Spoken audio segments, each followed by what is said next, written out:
Maya and Incas of South America believed a race of giants existed on Earth before the Great Flood. So did many other ancient civilizations. Some took them for gods, others left likenesses of them in stone or wrote about them in their histories. The Greeks and Romans told of blood falling from heaven and landing in the lap of the earth goddess Gaia, who gave birth to the Titans, a race of fearsome giants.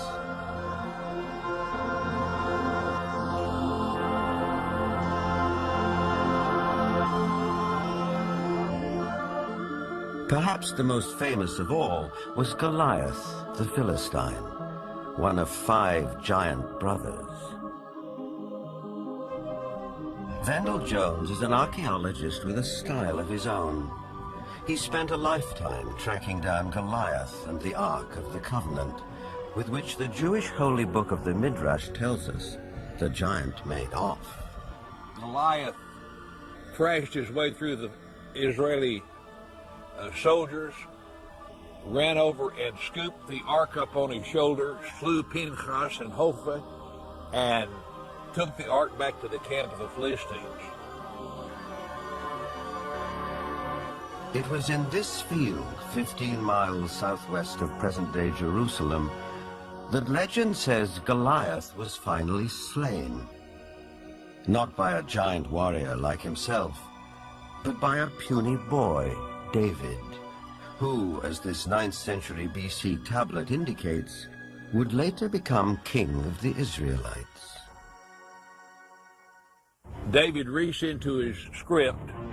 He pulled out this black thing with long leather straps, and he put it on his arm and wrapped it like this and said, "You have come against me with a buckler and the armor and a shield and a sword, and I'm coming against you in the name of the Lord God of Israel."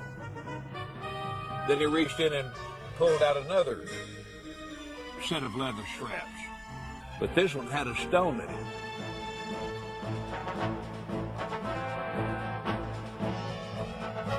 And like this, the shepherd boy cracked Goliath, stunned him. He didn't kill him. Goliath fell on his hands and knees. David ran over and took the sword of Goliath, this enormous sword that had killed Hophni and Pinchas. And with Goliath's sword, he decapitated him. Just 2 miles from where the famous fight took place stands an 80-foot overgrown mound. This is believed to be Goliath's final resting place, though no one knows for sure because it's never been excavated.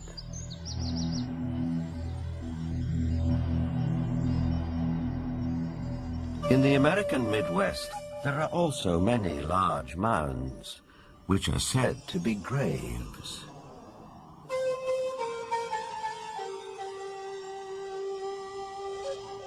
An author who has sold over 15 million books and written extensively on giants is Brad Steiger.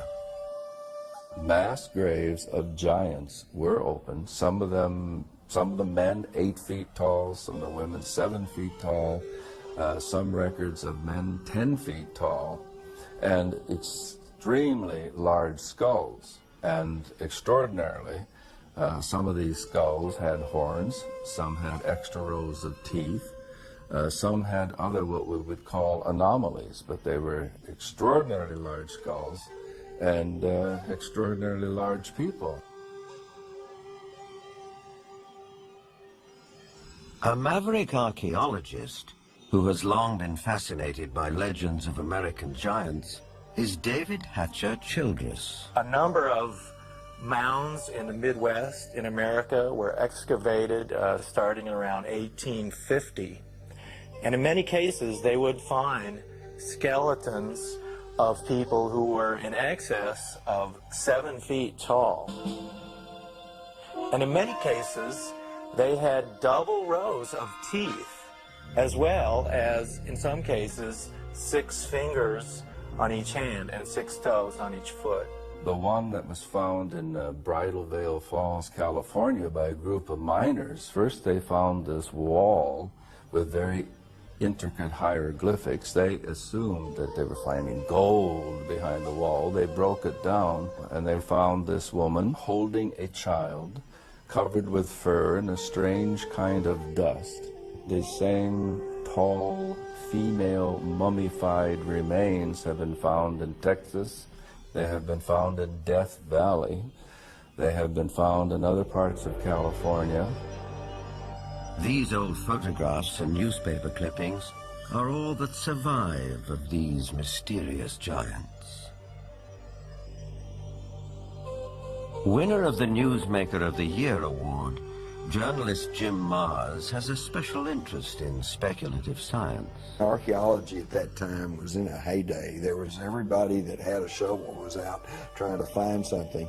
But what's interesting is that the finding of these giant mummified bodies and giant fossils and bones, really you can't pin to any particular location. They were finding them in Greece, they were finding them in Italy, they were finding them in the Middle East, they were finding them in America, and even if you write off a few of those as perhaps a hoax or a misinterpretation of something else, you're still left with a tremendous amount of evidence to show that there were these giant beings at some point walking the earth.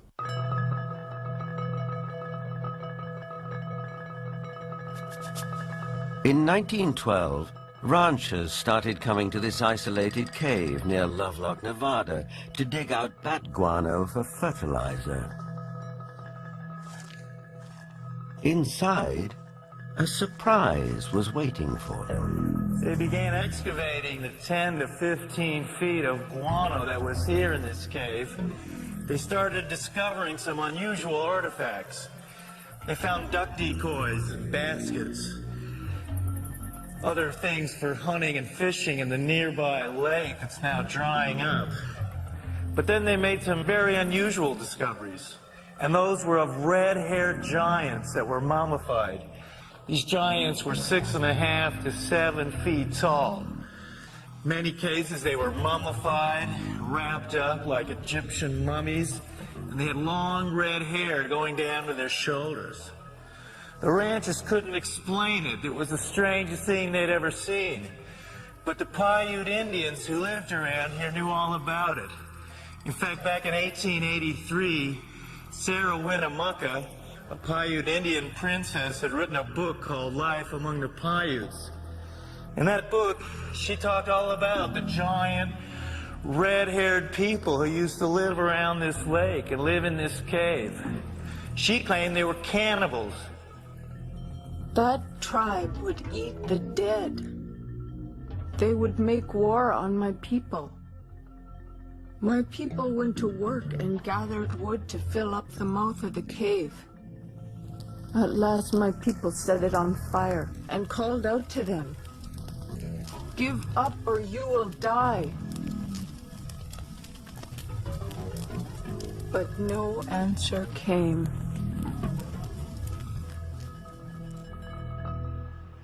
Now, one of the great mysteries of the West is what happened to these giants?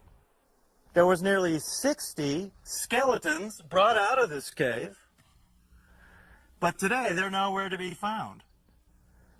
Is it that there is some kind of archaeological cover-up that has occurred here? Something that concerns giants? Perhaps the entire story may be a rural legend, or like tons of buffalo bones, the remains may have been burned and used with the bat guano as fertilizer. Whatever the explanation, proof that there were giants here has disappeared. Yet at the same time, tantalizing clues to their existence can be found all over the world.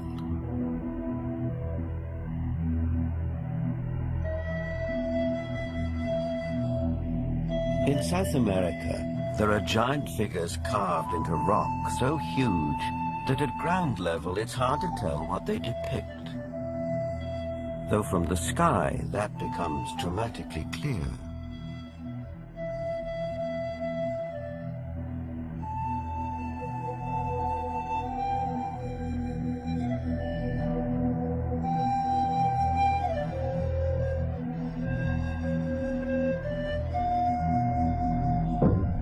This one in Chile, known as Cerro Unitas, at over 300 feet high, is believed to be the largest representation of a human-like figure in the world.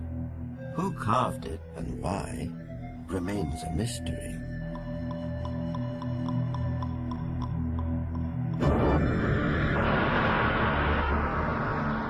Half a world away, in the United Kingdom, other giant figures stare up into the sky.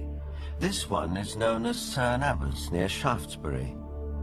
Cut into the chalky hillside, no one knows how long ago. It may represent the mythical hero Hercules. 160 miles away, the Long Man of Wilmington, 280 feet from head to toe. It emerges from the English hillside like a giant god from another era. Britain is crowded with such sites associated with giants. An authority on English folklore and the giants of Britain is Jennifer Westwood. In the beginning, in Britain, it was inhabited only by giants. And in those days, it was called Albion. And after the fall of Troy, a hero called Brutus came here with all his men and decided to conquer Albion. And so they battled for a bit with all these very savage giants. And they slew most of them. But there was one called Gog-Magog that they kept alive, 12 foot high. And he had a wrestling match with the Duke of Cornwall called Coronaeus. And first one got the upper hand, and then the other got the upper hand, and then Gog-Magog broke some of Coronaeus' ribs, and he got so enraged that he just picked up this 12-foot giant, and he ran to the coast, and he threw him over the cliff, and the giant was smashed on the stones below, and his blood stained the rocks red.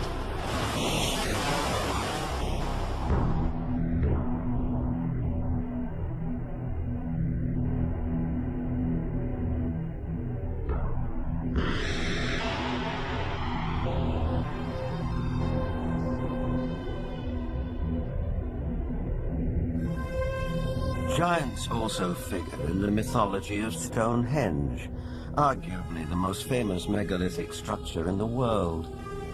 These massive standing stones, the largest 30 feet tall and weighing 50 tons, were erected here thousands of years ago. The early Britons called the stone circle the Giant's Dance and believed giants had built it. Who really built Stonehenge and how they did it are enduring mysteries. Perhaps in the end, we have to turn to legends for an answer. This was somebody in the past with a technology that we don't have, or a magical skill we don't have, creating these things.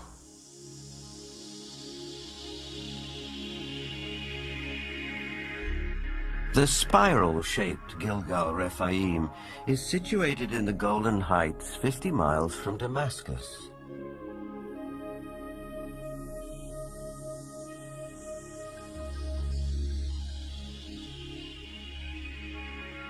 Constructed from an estimated 40,000 tons of loose rocks, it is remarkably reminiscent of Stonehenge. Both have been dated at around 5,000 years old and have similar megalithic stones. And like Stonehenge, Gilgal is also said to be associated with giants. Only in this case, there's biblical text which seems to support the claim.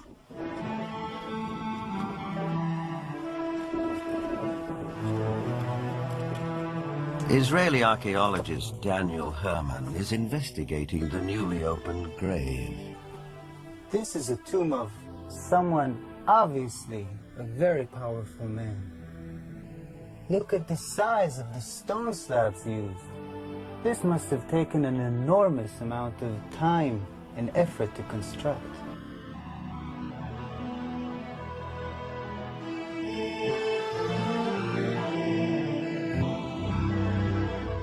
When the Israelites came here and wrote their Bible, it was already here. They saw it. So they have documented the identification of the site by saying that this region was ruled by Og, king of the Bashan. Og is described in the Book of Deuteronomy as, and I quote, "For only Og, king of Bashan, remained of the remnant of the Rephaim." Rephaim is Hebrew word for giants.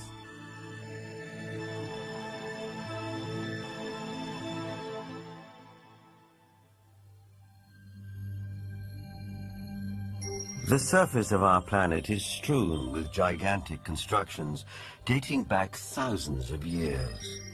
They're in the deserts, on the plains, under the oceans, high on the mountains, like those in South America.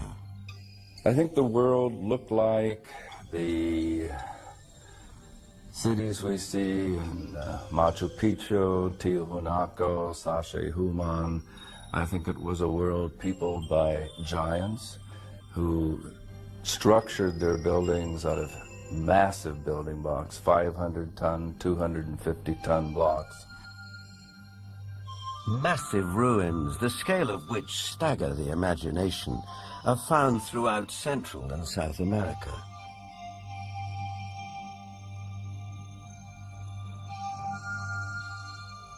Even a skeptic might be tempted to ask, who could have built these architectural wonders, if not a race of giants?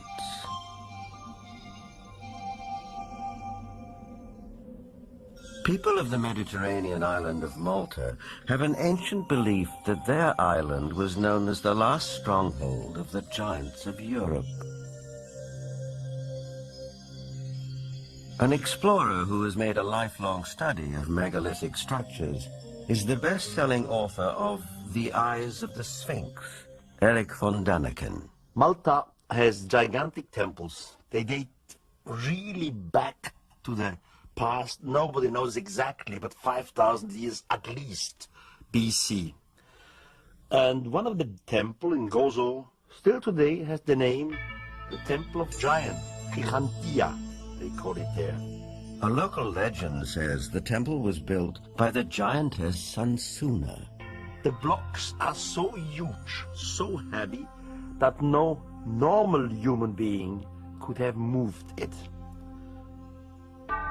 In Bolivia, only 30 kilometers from Lake Titicaca, there are gigantic stone platforms all over the place. The largest of it was once 29 meters long. Its weight has been calculated with 900 tons. Now, this is on a place where we are 4,100 meters high in the Andes, which means there are no trees, no wood, nothing.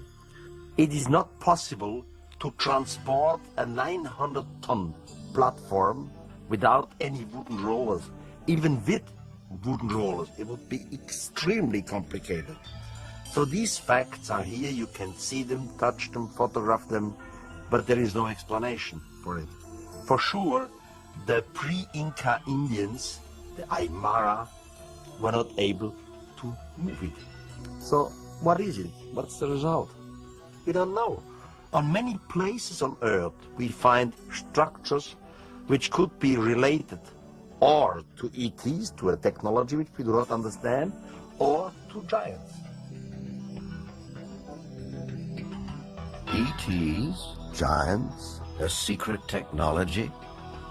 Believers take it in their stride. Here's the best-selling author of Architects of the Underworld, Bruce Rux. The architects are that race or those races who built all the megaliths in the old world, the pyramids, Stonehenge. They are the people who walked before us, the ones who inhabited this world before we did. We have called them gods. We've sometimes called them giants.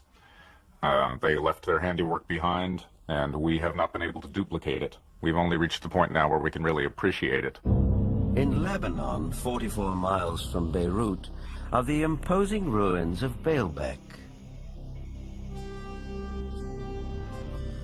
There is mention of this place in the Old Testament's Book of Kings. Baalbek in particular is a very good example. That has the trilithon. Those are the largest stones in the world ever used for construction. They're so large we don't even know their actual weight. Those stones were somehow quarried, moved 5 miles, lifted 25, 30 feet in the air, and placed together so closely that you can't fit a razor blade or a piece of paper in between them. We have no idea how they did it. We don't have a crane in the world that can lift weights anywhere near what those things are. No one knows for sure, but according to Arab tradition, the earliest temples were built here after the Great Flood by a tribe of giants for the biblical king Nimrod.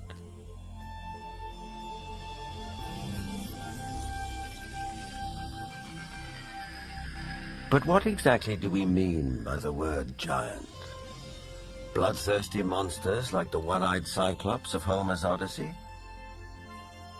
Or the fee-fi-fo-fum ogres of children's fairy tales? Or could it also include peaceable giants, living as you and I do, walking the streets of our cities in the full light of day?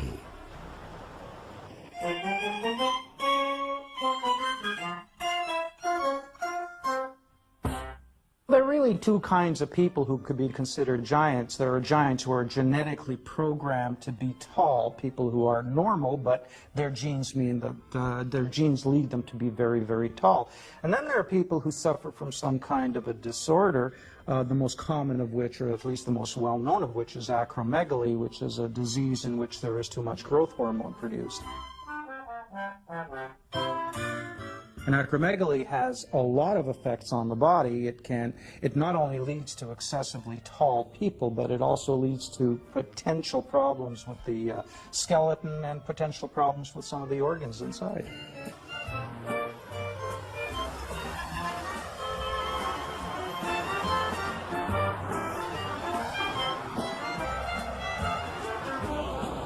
Ryan is a healthy, well-proportioned, 7-foot-tall, normal young man. I just wish I were as tall as he was. But what makes a person unusually tall?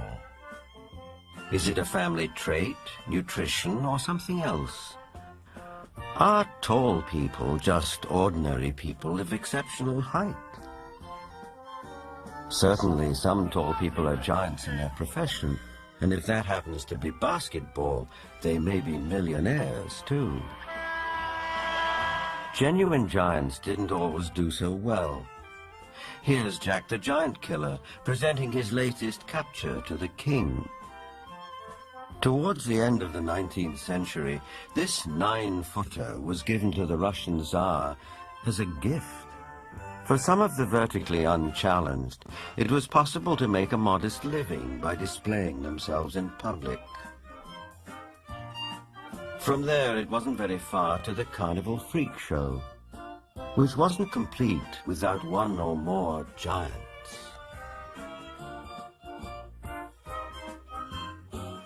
Even after death, they could still draw a crowd.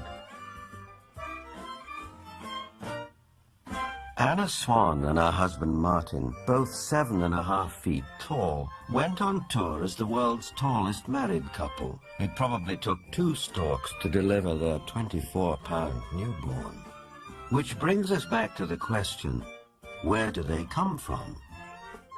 Is it possible that in the dim and distant past, they can trace their ancestry to a race of giants?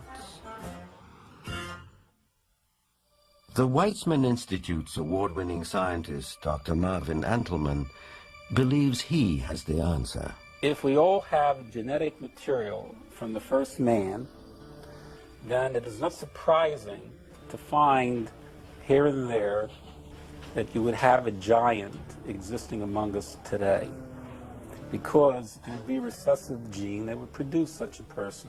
The Watusi tribe, for instance, are very large. The median height for most of their males is close to about 7 feet. They're extremely tall. There are biblical references to even taller people who lived in ancient times. Rabbi Itzhak Marmostin of the Center of Jewish Studies in Vancouver, Canada. It seems quite clear because of the references in Genesis and later on the book of Numbers and also in Deuteronomy, which are all fairly consistent with each other, that there were gigantic beings that seem to stem from pre-flood era.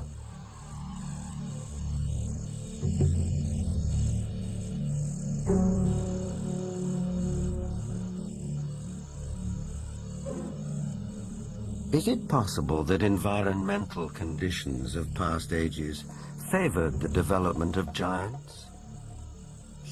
Certainly we know from fossil evidence that some species, like dinosaurs, grew many times larger than they do today. A supporter of this thought-provoking and controversial theory is Dr. Carl Bohr. Optimal genetic expression means the best that the organism has within the DNA is expressed because of favorable atmospheric conditions. Based on fossil evidence, trees like the California giant sequoia grew much larger than they do today. One theory explains this by proposing that environmental conditions in the distant past were more conducive to gigantic growth.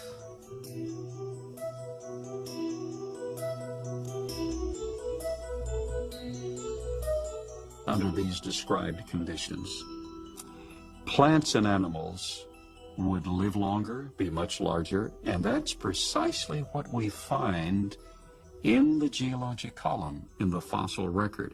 Plants were much larger. All living systems were larger. We have animals that today have an 8 or 9 foot stature with a 16 to 20 foot stature. We have insects such as the dragonfly. Today, the dragonfly has perhaps a 4-inch wingspan.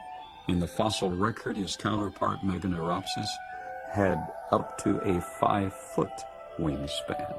Everything was larger in the past. I'm of the opinion that under better atmospheric conditions, people were living not only longer, but they were taller, much taller. Giants and dinosaurs could not exist today as they did in the past because the atmospheric conditions simply will not permit it.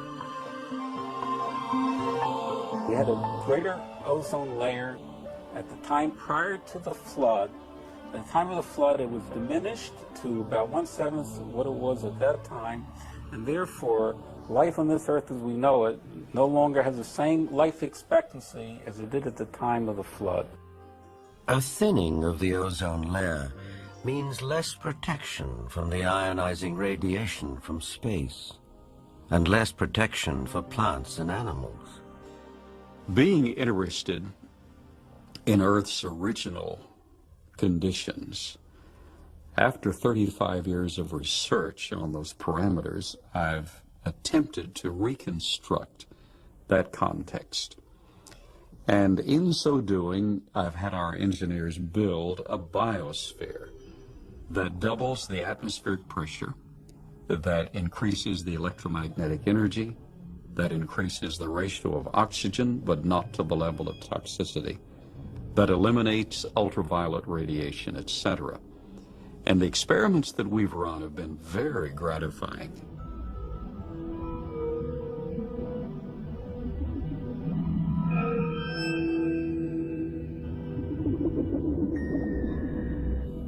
In our controlled scientific experiment, we have measured the effects of a pulsed electromagnetic field on biological systems.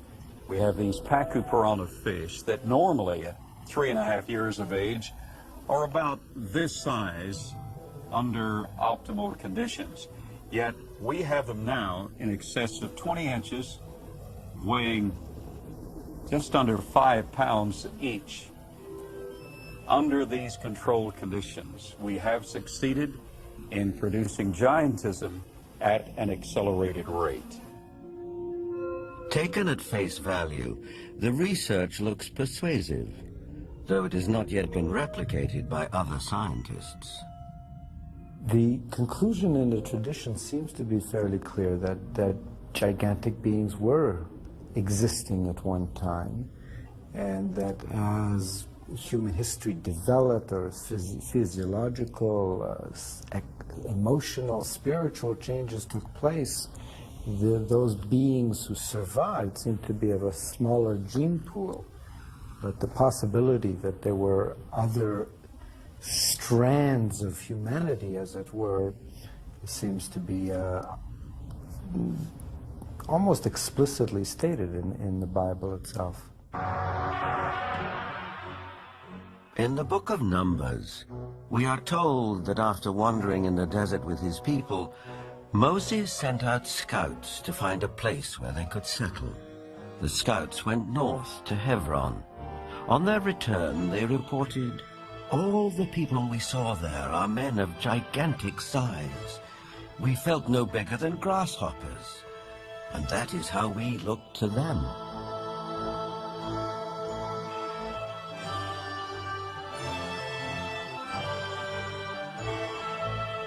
The tribes continued northeast to Mount Seir, known today as Petra in Jordan.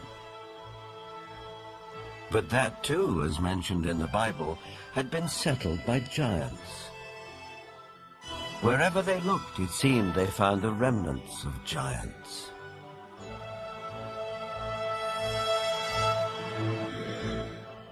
If we look at Scripture, there were giants in the earth in those days. And if we take that literally rather than symbolically, that there were simply men of great powers and extraordinary abilities, then we could say that the first men, the first humans, were giants, or we could theorize that these giants came from somewhere else and used Earth as a colony. In itself, this notion is a startling idea. But a people more ancient than the Israelites believed the very same thing. They wrote that the giants were celestial beings who came not from Earth, but from another planet.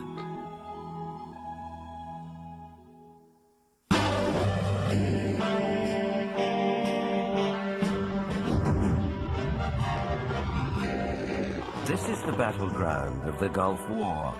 We know it as a rug. In the distant past, several great civilizations sprang up here. One of them, Babylon, was legendary for its wealth and splendor.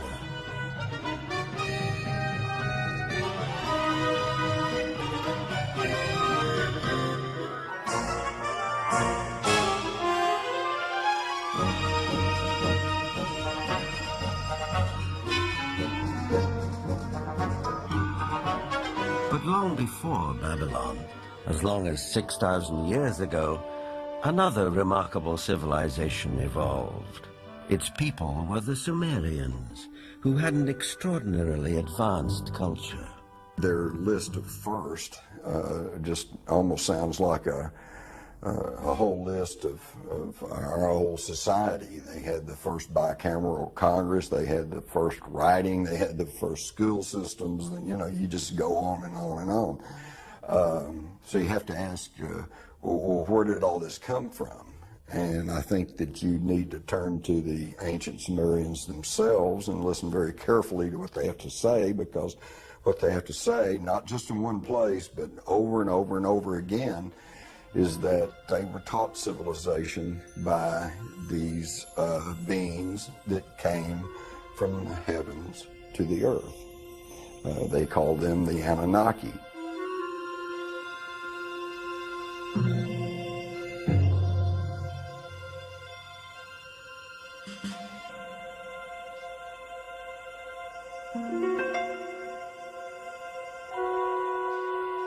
The Sumerians wrote down their history on clay tablets like these, which lay ignored in a Berlin museum for half a century. Few people have been able to decipher this ancient language. but one of them is Zechariah Sitchin. The writings and the pictorial evidence left behind by the Sumerians going back 6,000 years speak and depict people who came from another planet called Nibiru, and many of the depictions show them much bigger, at least by a third, perhaps more than the average human being, so they were giants. This Sumerian cylinder seal from a Berlin museum is astonishing for several reasons.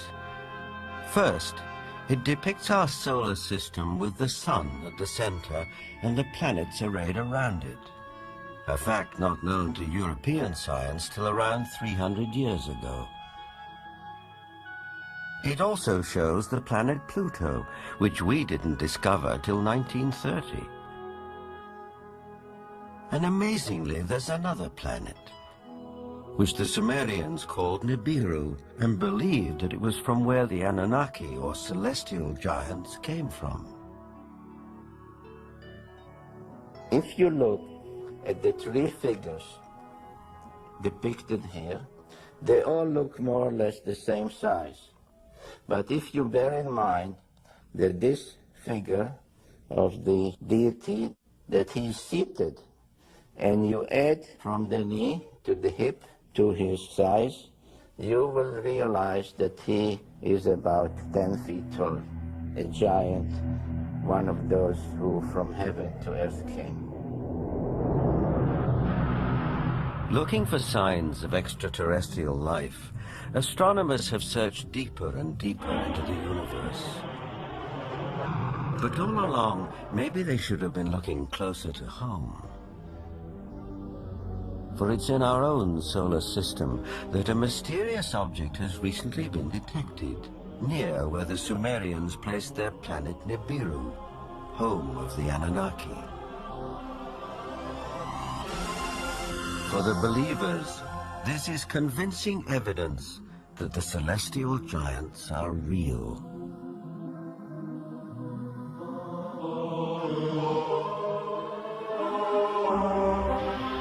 The ancient Sumerian text, just in a very broad overview, basically tell us that more than 400,000 years ago, that these Anunnaki came from space and landed on the earth in the Tigris-Euphrates Valley. They began to set up a colony that they called Eden. According to Genesis, Eden, or Eden, is where Adam was created from dust and Eve from one of his ribs. Others, however, have a more high-tech version of how human life began.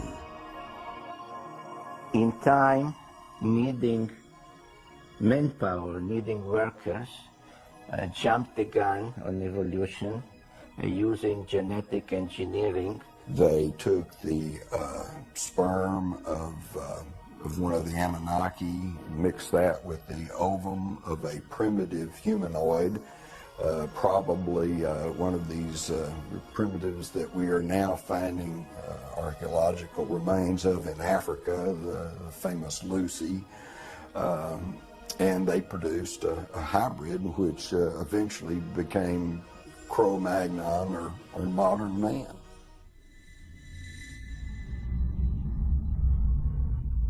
Legend has it that when the Anunnaki came back after several thousand years to see how their genetic handiwork had turned out, they found the Earth females irresistibly attractive. It starts in the Bible. There you can read, in the beginning at Moses, when the sons of the gods saw that the daughter of man were beauty, they took them to wife. Later, out of the body's womb, giants came. So destructive were these titans that the Anunnaki who fathered them decided to destroy them. The apocryphal book of Baruch even tells us how many giants were wiped out. The book of Baruch says, "Then the Lord created the great flood, destroyed all life, which then was on earth, including the 4,090,000 giants."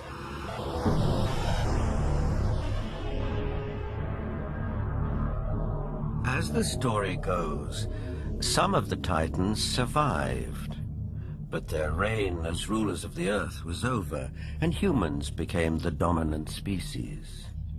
Still, the giants live on in memory, like something deep-rooted that comes from the beginnings of our existence. For some, this is far more than a simple memory. Perhaps they are the ones who report more and more encounters with giants emerging from UFOs. These believers will assure you that the Annunaki, or celestial giants, are coming back.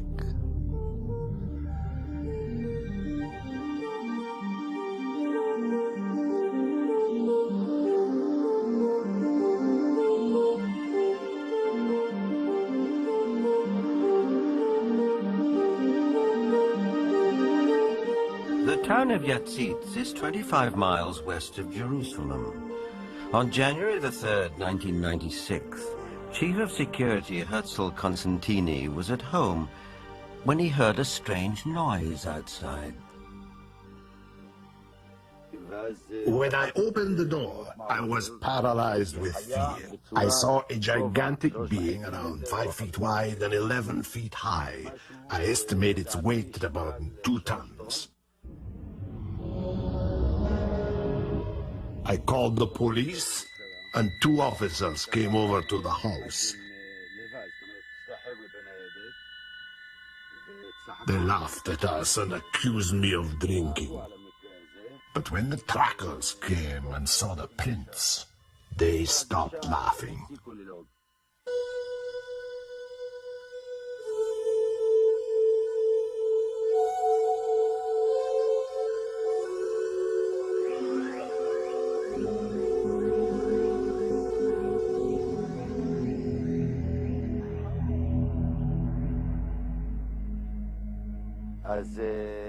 The tracks led right across my field. Many of them were 14 inches deep.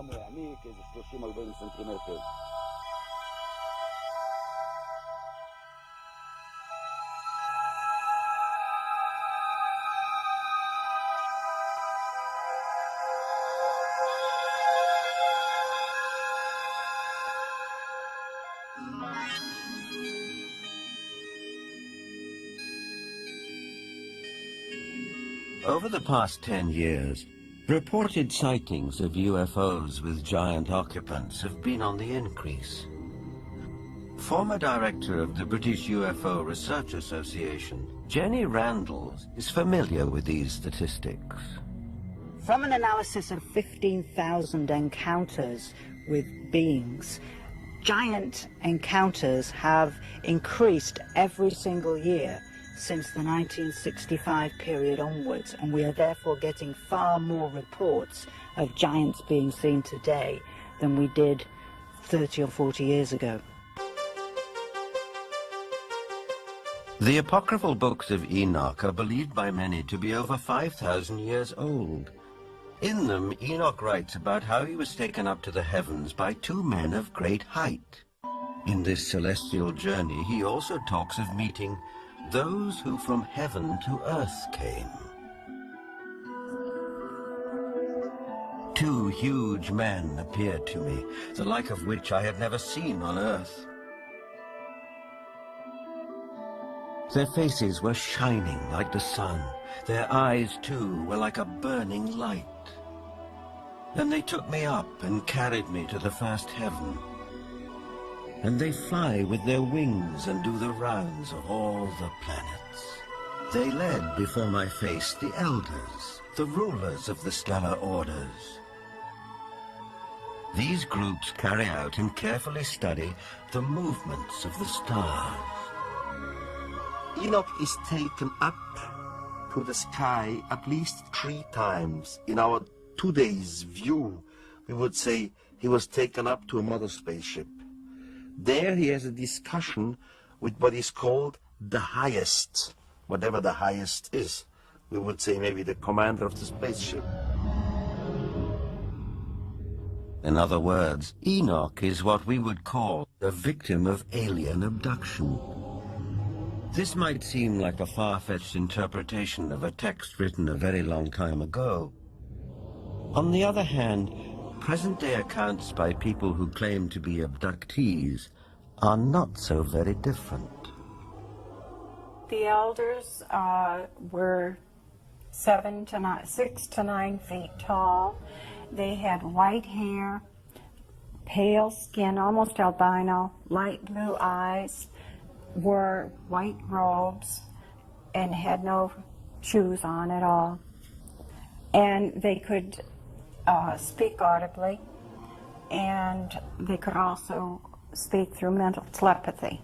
I've checked the owner's manual that came with my brain, and nowhere, even in the small print, does it say that all dreaming will be between the hours of 11 p.m. and 8 a.m. That, generally speaking, it is. But what we know is the brain can generate extremely vivid images, extremely real and lifelike things that are hallucinations.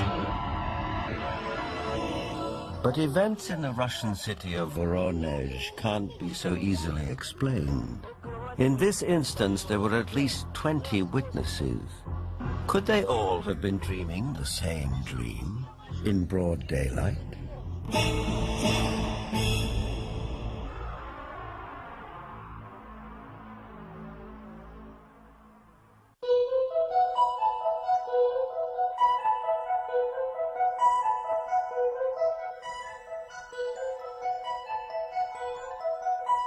In September of 1989, something happened in the city of Voronezh, 200 miles south of Moscow, which caught the attention of the world press. For several weeks, strange lights were seen over the city.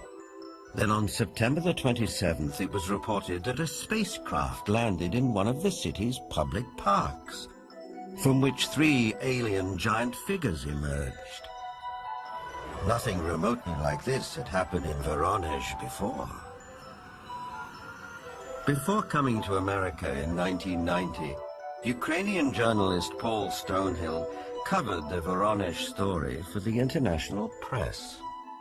Top Voronezh researchers of anomalous phenomena who include scientists, geologists, and also some military people went to the site immediately thereafter. They were on the site on the 3rd of October studying and collecting specimens.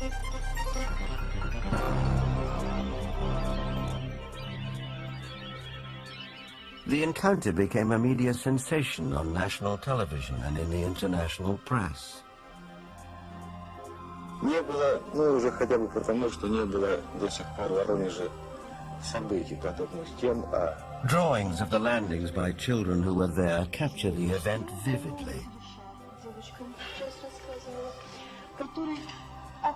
It attracted the attention of the media around the world because it was effectively endorsed by TASS, the Soviet news agency, who up until that time had certainly not given any credence at all to this kind of story. They had the chance to talk to many eyewitnesses, adults as well as kids, policemen, school teachers, students, scientists who had witnessed similar or even differently shaped UFOs. The underlying theme was that giant-like beings exited from strange-looking craft, did some research throughout Voronezh, and were able to get back to their craft and fly away.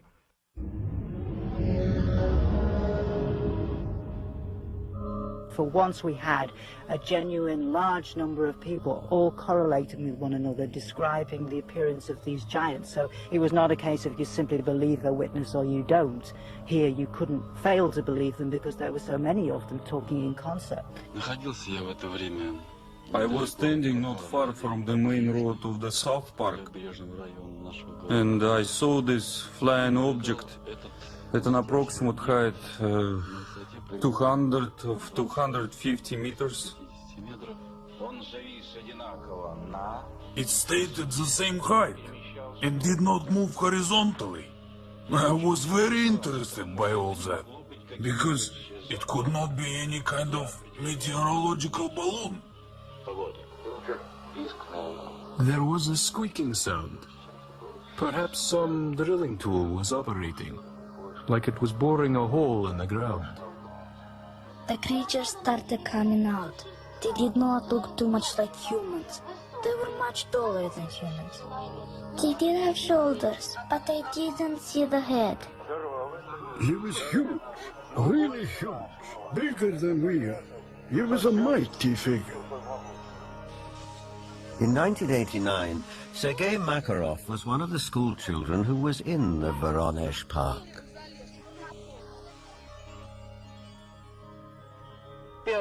I remember a crowd that gathered around the place. Everybody was scared. Everybody turned pale. I was absolutely flabbergasted. Denis Borzhenko was also one of the boys in the park on that day in September 1989. I saw some traces there, and also a strange man. Outwardly, he looked like any other man, only he was huge. A moment later, he suddenly disappeared. I had no doubt that the UFO and the giants existed, because I saw them.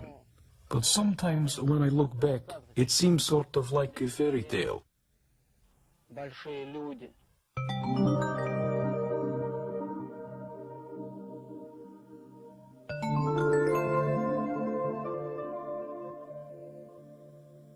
What we're seeing today is very much what we have seen all throughout history. It's nothing new.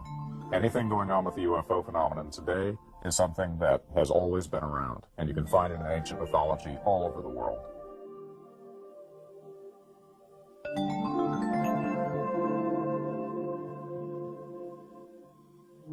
We have the legends, and of course, in some cases, we have cave paintings of giant-looking beings and even footsteps. I would think something was in the past, and this something was much bigger than our normal earthlings. Were they indeed our fathers? That they were the patriarchs who came before us, that all the legends refer to, the giants, the Olympians who lived before us.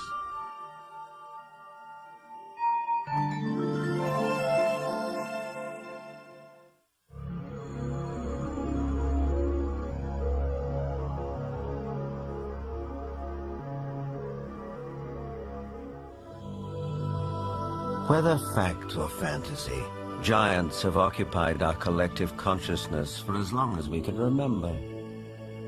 But did a race of giants ever truly walk the earth? The ancient texts, as well as some of the evidence, suggest they did. And is it possible that recessive genes in the 7- and 8-footers that walk amongst us today could be connected to a former race of giants? Now, with reports like the giants of Voronezh, one wonders if perhaps the godlike giants of the Sumerians are coming back. But whether they are real, imagined, or allegorical, one thing is for sure.